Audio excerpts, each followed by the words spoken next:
நீங்கள் இப்போ பார்த்துட்டு இருக்கிறது சங்குப்பூ.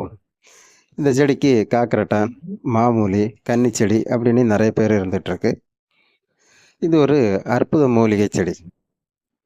முன்னோர்கள் நமக்கு மூலிகைகளை பற்றி நிறைய சொல்லி கொடுத்துருக்கனால இது ஒரு அற்புத மூலிகை செடி. இதோட பூவை வந்து டீ போட்டு குடிக்கலாம், சர்பத்தாக்கி குடிக்கலாம், அப்படி பல வகையில் சாப்பிடலாம். இதோட இலைகளை வந்து கூட்டு வச்சு சாப்பிடலாம், இல்லை கஷாயம் போட்டு குடிக்கலாம். இதோட மருத்துவ குணங்கள்னு பார்த்தீங்கன்னா, தூக்கம் வரல, உடல் சோர்வாக இருக்குது அப்படின்னா சங்கு பூட்டி குடிக்கலாம்.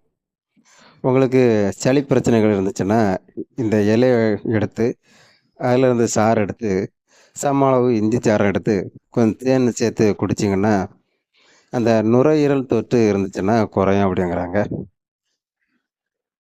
இந்த செடியோட வேர் எடுத்து காய வச்சு அதோட தேனும் சேர்த்து கலந்து முகத்தில் பூசினா முகம் நல்ல பளபளப்பாகும் அப்படின்னு சொல்கிறாங்க.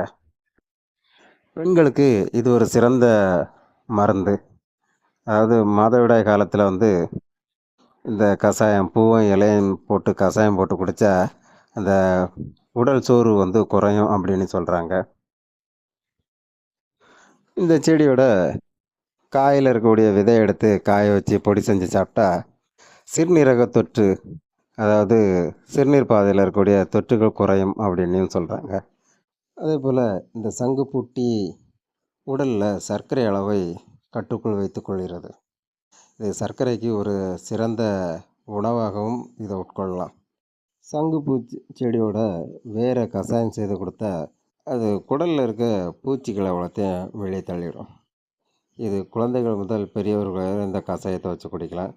அப்படி ஏகப்பட்ட மருத்துவ குணங்கள் நிறைந்த இந்த செடியை நீங்கள் எங்கே பார்த்தாலும் தவற விடாதீங்க.